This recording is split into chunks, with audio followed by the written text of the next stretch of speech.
Even men at the top of their game find themselves wanting more from life. Whether it's more meaning, unshakable confidence, a bigger impact, more money, deeper love, a hotter sex life, or a powerful legacy.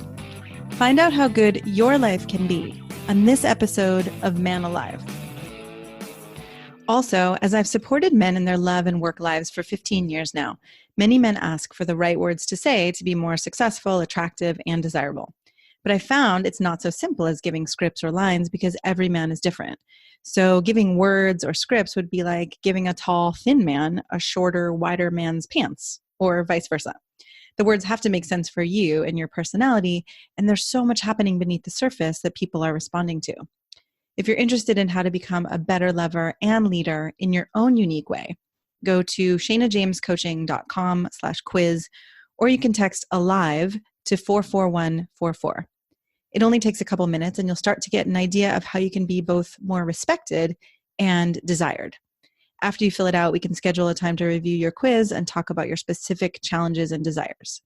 So again, go to either shanajamescoaching.com/quiz or text ALIVE to 44144. That's ALIVE to 44144. Enjoy this episode of Man Alive.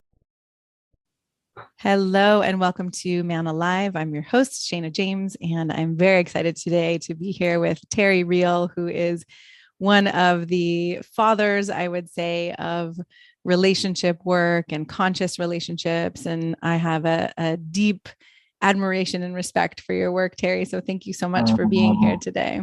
Thank you. It's great. It's great to be here again with you.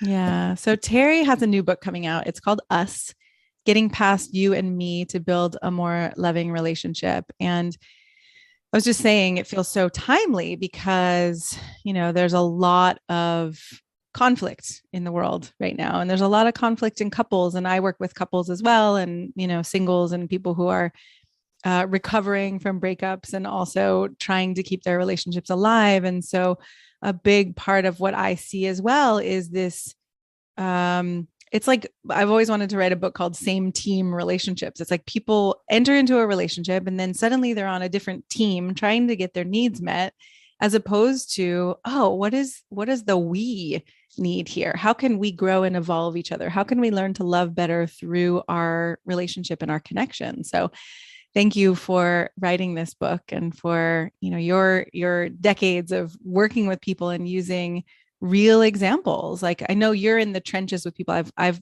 taken your courses and read your books and, remember watching an example of you working with a couple and really standing for them, right? And having this no bullshit relationship with them of like, all right, here's what needs to get done. And here's where you're holding back. And here's where you're holding back. So again, thank you for all of the work you're doing.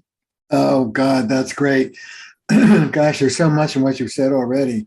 Let me take the broadest stuff first. Yeah, great. Then we'll dive down. At the broadest level, this book, Us, Getting Past You and Me to Build a More Loving Relationship, is really a critique of what I call the toxic culture of individualism. Yeah. And it really is losing that team. And it suddenly becomes you versus me in a lose zero-sum kind of game. And as you know from my work, I've been writing about the consequences of patriarchy on our relationship to ourselves and the world and to one another for 30 plus years now. Yep. This is really about individualism. I actually have a chapter on the history of the idea of individualism. Wow. It's an idea. It was created by a bunch of rich, powerful white men in the Enlightenment. It was never intended to include marginalized people, never intended to include women. Wow. And the essence, at the broadest level, the essence of individualism is that I stand apart from nature. That's what that's what the word means. Wow. I am distinct. I am apart from nature. And it fuses with the culture of patriarchy to say, not only am I apart from nature, but I dominate nature. Mm. I am apart from it and I can control it. Wow. Whether the nature we're trying to control is our partners or our kids or our bodies. Yep. My internist threatened to write a memoir, an autobiography, and he wanted to call it "How I Lost 10 Pounds in 40 Years." We're always trying to control our bodies, our minds. I have to be more positive. Yeah. And it's what Riane Eisler, the great feminist writer, calls power over instead of power with. And the idea that we stand apart from nature and control it is lethal. Yeah. It is enormously destructive. And I start with biology. I'll go back to that in a minute. But neurobiology teaches us that we don't self-regulate in our brains. That's a myth. We humans are pack animals. We co-regulating. Yeah. All day long, we're co-regulating each other's nervous system. If you want to see what happens to a nervous system absent of all social cues, look at what solitary confinement does to somebody. It drives us mad. So we are social animals. Dan Siegel said, social connection is an essential nutrient of our brains. Yes. It is not a luxury item. It's what we're designed for.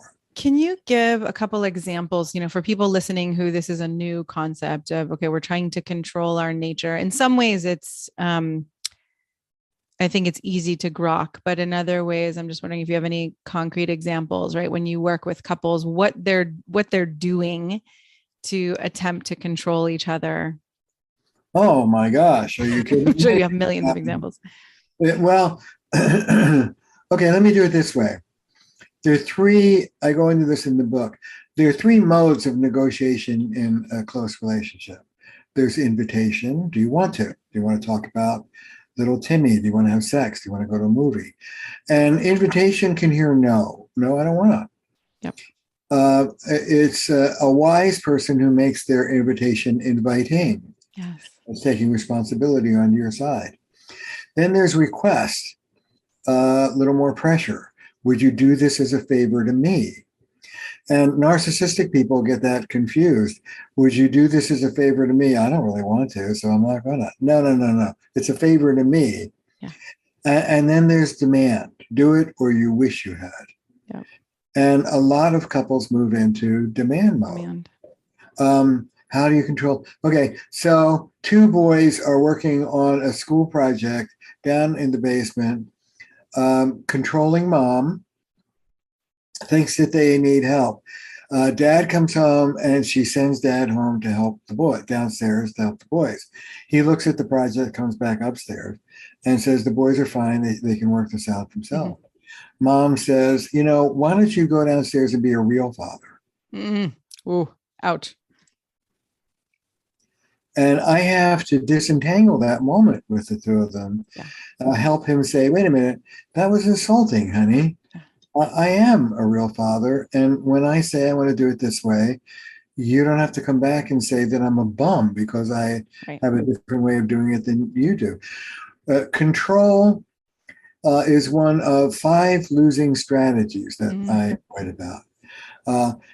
We will solve our heated moment if, you ready? Yeah. Being right. We decide which one of us is right and which one of us is wrong. Yeah. Good luck with that. Yeah. Control. I will be happy if only you would. Stop being so critical. Stop being so sloppy. Start being more loving. ... Yeah. Nobody gets anybody to do anything. It is a delusion. 3, unbridled self-expression. We therapists have been major contributors to this. I call it the barf bag approach to therapy.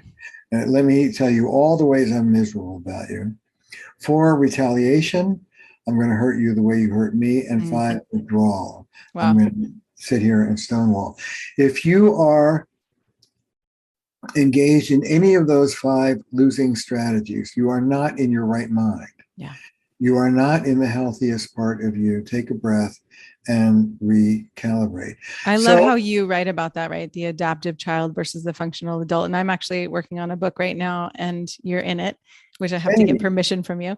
But the part around like, okay, who are we actually, like, who are we acting as, right? And anytime we're in those control or retaliate or any of those losing strategies, like you said, we're not in our right mind. And it's so it's not obvious to a lot of people that we can go from being in our right mind to not in our right mind. It's like we haven't been trained that that actually happens.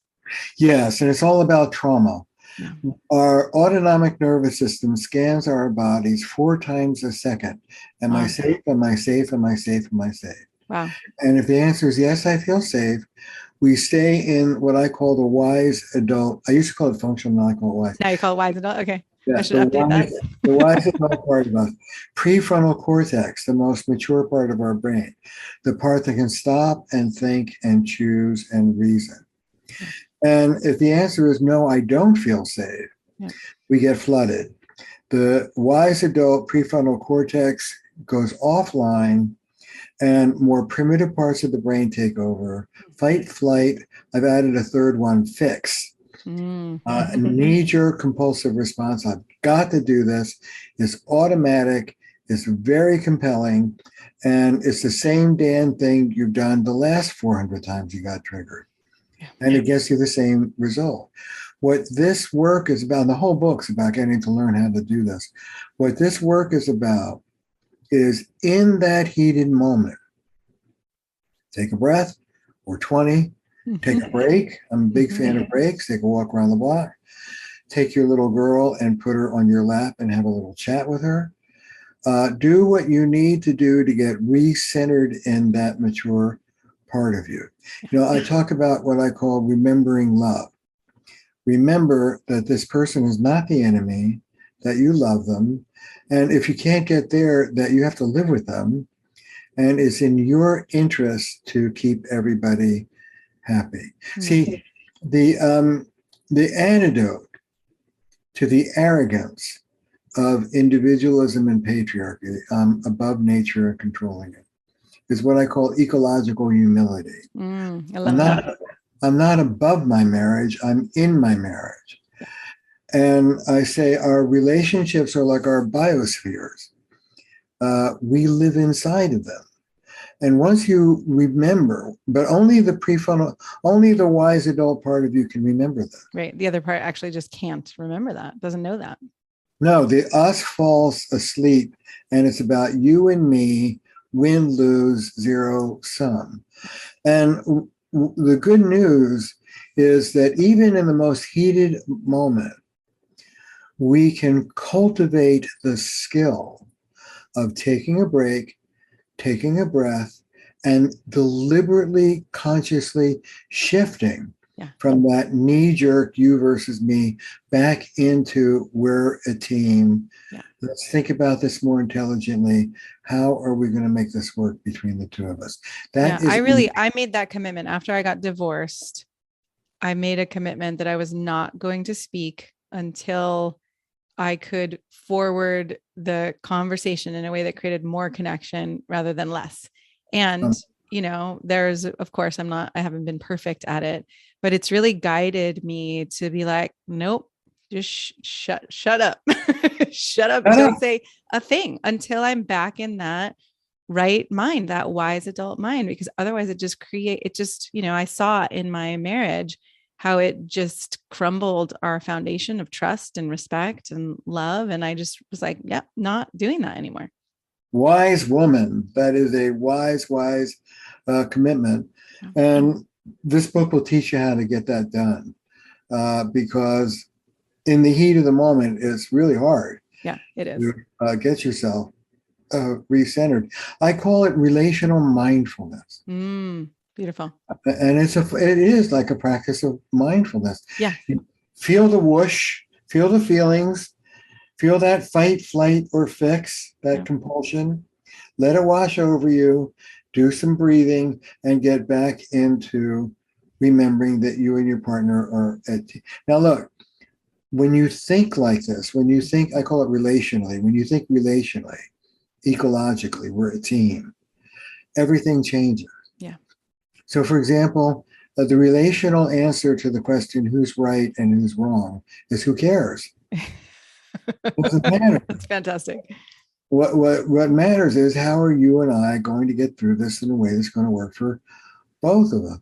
And it's very concrete. It's like the difference between saying, Shayna, don't talk to me like that, which is okay, and versus saying, Shayna, I want to hear what you have to say. Could you Yes. tone it down so I could listen to it? Yeah. Yeah. Or the difference between saying, as so many of my men say in my practice, sex, I need more sex in this, versus saying, honey, we both deserve a great sex life. What do we need to do to What do we kickstart? need? Right. What would inspire you? What makes it exciting? Right. That curiosity that's so often gets clouded by that primal drive or that young part. Well, by that me versus you, Yeah. you forget that you're a team and you talk to each other like adversaries. Right. Which doesn't get you more sex. No, it doesn't. Unless you're in a very kinky relationship. But Exactly. that's a different podcast.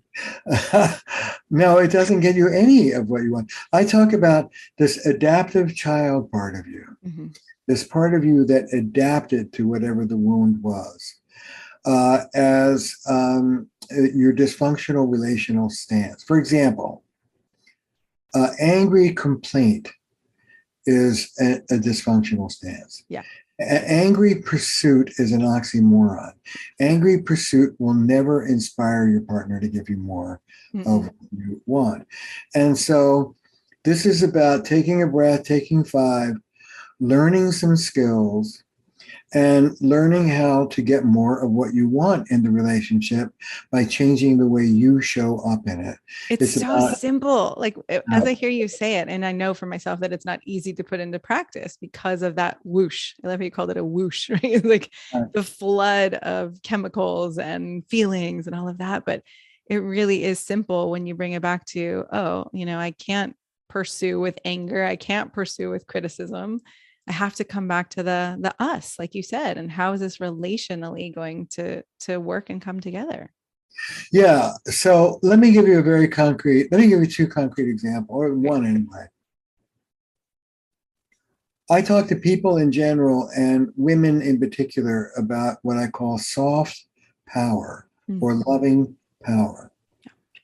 And I make a distinction between individual empowerment and relational empowerment. Oh, I love that.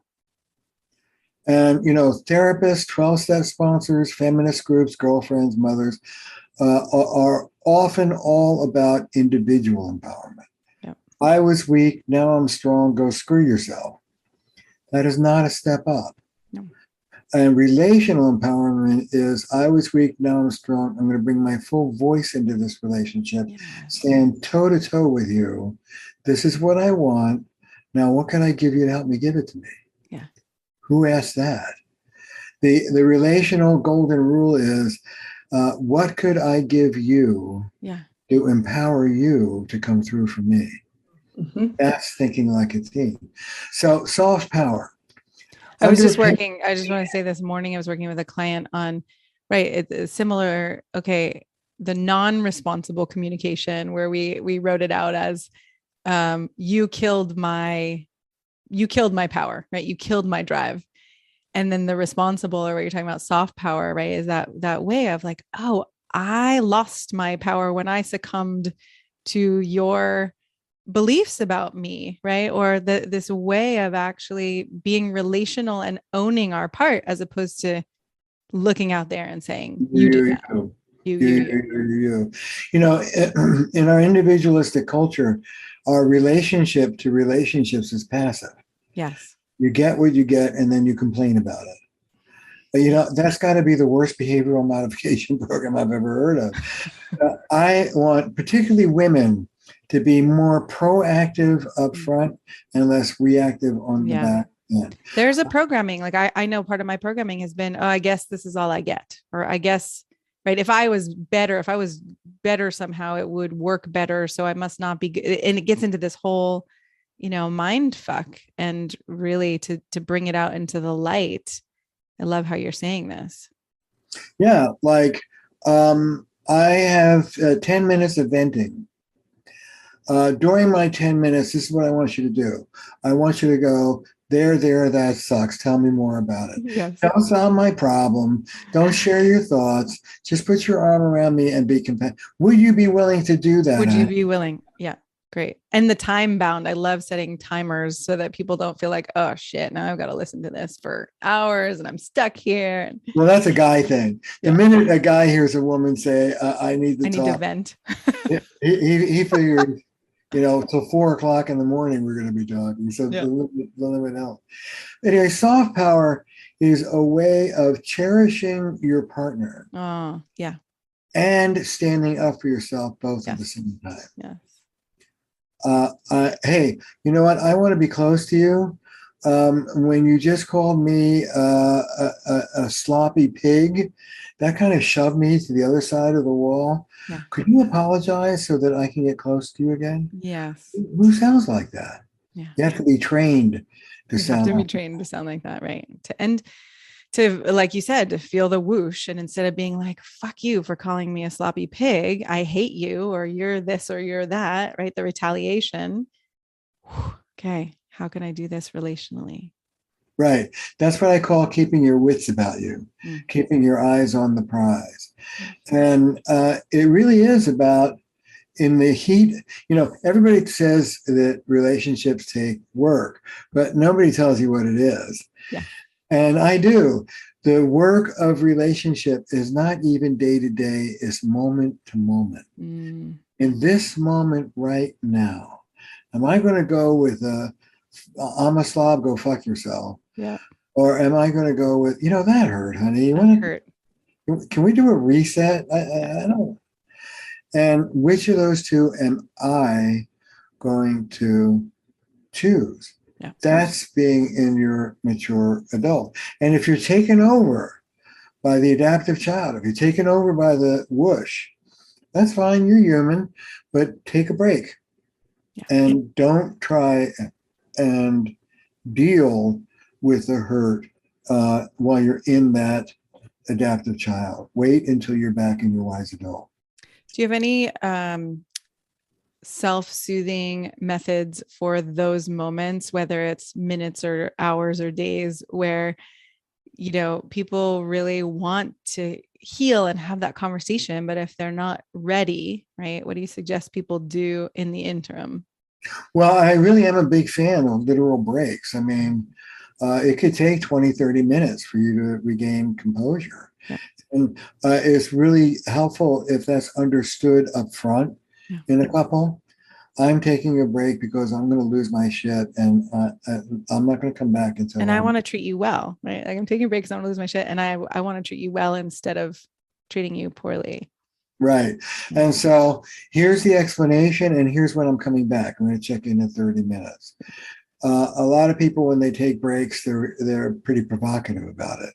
I'm out of here. No, take better care of your partner. I'm out of here. Here's why, and here's when I'm coming back. And if a soft break is not enough, if you get back into the frame, then I have a formal timeout. Yeah.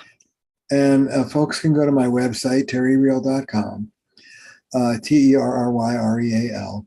And I have a one-pager that you can download on the 10 commandments for taking a time out. Oh, I love it. You can be gone all day, but you have to keep checking back. They're intervals. Yeah. Can I tell you a story? Yeah, please. All right. So my wife, Belinda, is a fighter, and I'm a fighter. Our adaptive You're children. both fighters. Yes. Both grew up in violent homes, and it's like, screw me, screw you. And back 30 years ago, we've been at this 37 years, when we would fight. I mean, we would fight. Yeah, I remember you talking about that. Yeah, we would fight for 4 or 5 days at a time. Yeah. So we got committed to ending the psychological violence between us, changing the legacy of what we grew up with.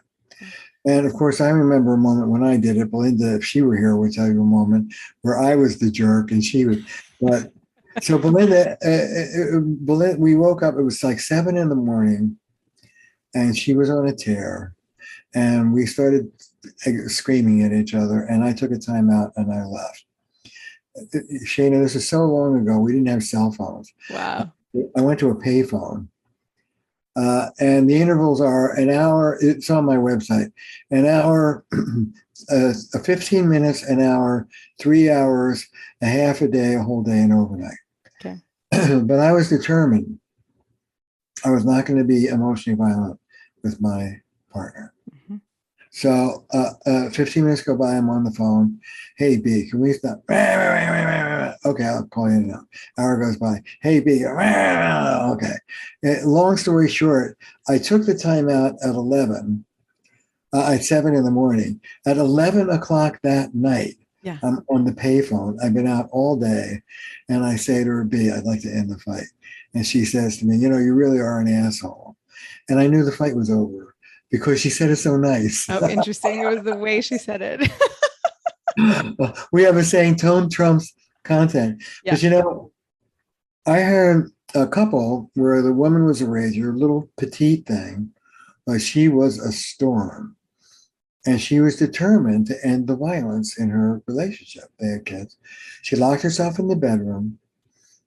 She would have a talk with that stormy little girl in her. That's my favorite way of regulating. Having the conversation with the little one. The little one that's carrying all those extreme feelings. Yeah. Because the wise adult is moderate. The one that's overwhelmed with fear or rage or whatever is the little girl in you. So I have people get to know that person and form a relationship with it. So she would talk to her little girl. She'd be fine. She'd go to open the door. Her hand would touch the doorknob and woof, rage would come up. Mm-hmm. Back to the bed, have another little chat. Her husband, God bless him, left like a sandwich and Coke, you know, on the other side of the door. Like, open my ground. And this went on all day and all night. Wow. And then the next morning, she opened the door. The rage was gone. She had taken off the table entitlement to rage at her husband, and she never raged again for the rest of her life. Wow. That is it. It's entitlement, right? When we feel entitled that we can actually come like that. And I'm so grateful that you're giving examples that last over a whole day or a long period of time, because I think a lot of people I work with think I'm supposed to just get over it. I'm supposed to be so good at this, or, you know, whatever. I'm supposed to have the skill that I could do this in 5 minutes or 30 minutes or an hour. And sometimes it takes a lot longer than that. It sure can. Call a friend, go to a 12-step meeting, do some meditation, do some reading, talk to the little boy or the little girl that's so upset.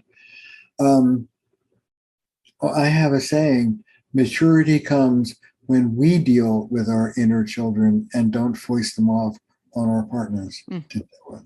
Ooh, that's a good one. Yeah. When an inner child kicks up, and all that means is a trauma state.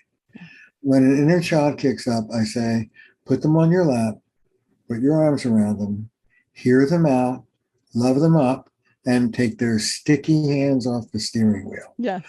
You're not driving the bus, I am. Yeah. Yeah. So powerful to recognize, oh, I can be at choice. Right. I can listen to all of the little ones, the committee, and then I can still find that place. And sometimes it takes a long time of the wise adult. Yeah. You know, here's how I say it. And Belinda and I have been in recovery for quite a while now. We've been doing this for 30 plus years. Yeah. Nowadays, and not every day, there are days when Belinda and I let it rip. We're both in our adaptive children. Our wise adult selves can go sit down and have a beer. They're totally off duty. The adaptive children are just beating the hell out of each other. But so it still happens sometimes. Yeah, it still happens, but it's very, very rare. Yeah. Usually we recover. And nowadays, 99% of the time. Yeah. One or the other will take a break. We still need breaks. And 20, 30 minutes will go by and we take turns. One will approach the other. And it kind of sounds like this. Hey, B, I don't want to fight. Do you want to fight? I don't really want to fight. Can we get out of this? Like, what do you need? And she'll say, well, you really can't apologize for blah, blah, blah, blah, blah. And I go, okay, you're right. I'm sorry I did that. Mm, And she'll there's a go, humility. yeah. And she'll go, what do you need? And I go, well, you can be accountable for blah, blah, blah, blah, blah. Yeah, that was kind of over the top. You're right. I take responsibility for it. Okay, you want some tea? Yeah, okay, great. And it's done. Well, It's called repair. I write about it, the steps of repair. But here's what I'm thinking. Here's what I want your listeners to get. yeah. What I'm thinking in that moment is this: how do I want to spend my evening? Mm-hmm. This is not pie in the sky idealism. This is not any woo woo. This is like, what do I want to do? Do I want to spend my evening fighting with this woman? Or do I want to go cuddle on the couch and watch some cool movie? Yeah. Like, how do I want to spend my evening? This is what I call keeping your eyes on the prize, keeping your wits about you. Like, how do I want to spend my time? And I will take that triggered, angry little boy. Mm-hmm. I have a composite, he's about 8, and I'll literally put him behind me. I'll visualize him there. Mm-hmm. He holds on to my shirt, and I make a deal with him. I'll say, hey, look, Terry, little Terry, I will protect you. Behind me, you're safe. The blast that's coming our way of Belinda's anger, it stops right here. My big body, my grown-up self, you're fine back there. Now, here's your part of the deal. You let me deal with Belinda. Yes. Don't you try and deal with her. You'll make a mess of things. I love that. And I love the image of visualizing and creating safety. Like you said, we're scanning for, am I safe? Am I safe? Am I safe? And especially if that's the part that's wondering, you just protected that part in such a beautiful way. Well, thank you. And that is it. I protected him versus unleashing him. And very rarely do we see the wounded child. Young parts of us, very, very young, tend to be overwhelmed. What we see is that adaptive child, the part of you that compensated. Right. So there's a little boy that's afraid. Oh my God, Belinda's mad at me. Oh my God, I'm going to be abandoned or I'm going to be attacked. But Belinda doesn't see that. Yep. Belinda sees is the big, strong, teenager with a cigarette dangling out of his mouth, saying, "Fuck me, fuck you, and fuck the horse he rode in on." Gabor Mate says, we rarely see the wound, we see the scar. Yeah. So that's the adaptation. And many of the men and women and non-binary folk who come into my office have lived their whole lives in their adaptive child, thinking that that is a wise adult. And it's not. It's black and white, it's perfectionistic, it's unforgiving, it's harsh, it's selfish, it's rigid. And unfortunately, that immature part of us mirrors the narcissistic anti-relational culture we live in. So I deal with the carriage trade. I deal with very high-powered guys in particular who are fabulous successes in the world and horrible at home. The adaptive child part of us will not use relational skills. The adaptive child part of us isn't interested in the vulnerability of intimacy. Whoa. I was just going to ask you, I was just going to say, okay, so I think a lot about vulnerability and vulnerability as a doorway into connection. And then you just use the word vulnerability. So yeah, I was going to ask you, okay, how do you think of vulnerability in supporting the us or the we? Yeah, it's all about vulnerability. It's about being able to move into your humanity, your vulnerability. And for some people, vulnerability is coming down. I have a saying, I want the weak to stand up. I want the mighty to melt. I want those in the one up to come down and those in the one down to come up. And either of those moves is a move into vulnerability. For some people, it's vulnerable to be assertive, because you risk being abandoned. Totally. I can feel that one. Yeah. Yeah. That's very much a woman's thing. And one of the things that is implicit in what I'm saying is, and I think it is a contribution to the work that I've been doing, if I can say that, is our focus on grandiosity. Mm-hmm. For 50 years, psychotherapies help people come up from the one down of inferiority, shame, defectiveness. But we're also interested in helping people come down from the one up of superiority, entitlement. Yeah, I've appreciated your work in that way, especially because I think that's a scary one for many people to approach, and you do it really well. Yeah, it is scary. And patriarchy protects the perpetrator. Yeah. Patriarchy protects the grandiose one. But you cannot love from a one down, and you cannot love from a one up. Mm-hmm. Love demands democracy. Yeah. And in the book, I talk a lot about what I call the great lie that our culture runs on, the delusion that you can be superior or inferior as another human being. Yes. You can be a better therapist, you can be a better podcaster, you can be a better wife, you can be a better mother, you can be a better person, even morally, versus a thief or a murderer, but you're not a better human being. Are no worse or better than anybody else. And coming out of that delusion of superiority and inferiority brings us into intimacy. You cannot be intimate. You know, one of the things I say is that moving men and women out into intimacy is synonymous with moving them beyond individualism and patriarchy. Thank you so much. This is amazing. The whole culture. Yeah, really would. Anything you want to leave us with, even though I would love to keep you on here for days and pick your mind? Come to my website, terryreal.com. This summer, we are having our first online US workshop. If you're interested in these ideas, want to learn how to live them, for couples and individuals. I've got a great inventory to learn where you are on the shame grandiosity health scale, and your partner too. There's a lot of information. So come to the website, terryreal.com, and join us for the workshop. Awesome. Thank you. And I just want to thank you for, I know in some of your past books and teachings, you've talked about coming down from your own grandiosity. And I just want to say that your heart, like I can feel the tears welling up, that there's a way that can feel how you love. And it's beautiful and it's grateful. And I know you've had a huge impact on so many people, and thank you for sticking with it and doing your own work and bringing it to the world. Oh my gosh, that is so touching. I'm taking that in and very much appreciating it.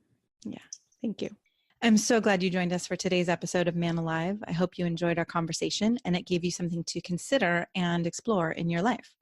If you like what you heard, I'd be so grateful for you to subscribe and write a quick review that helps men like you find us.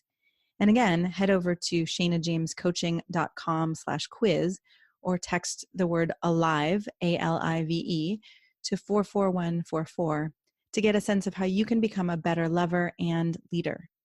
You'll start to see how you can be both more respected and desired in your unique and genuine way. If you don't feel as confident or as excited about life or love as you'd like to be, this quiz is a really great starting point and will guide you toward a more passionate love life and a more inspiring and successful career. So again, text ALIVE, ALIVE, to 44144 or head over to shanajamescoaching.com/quiz. Join us each week for a new episode of Man Alive.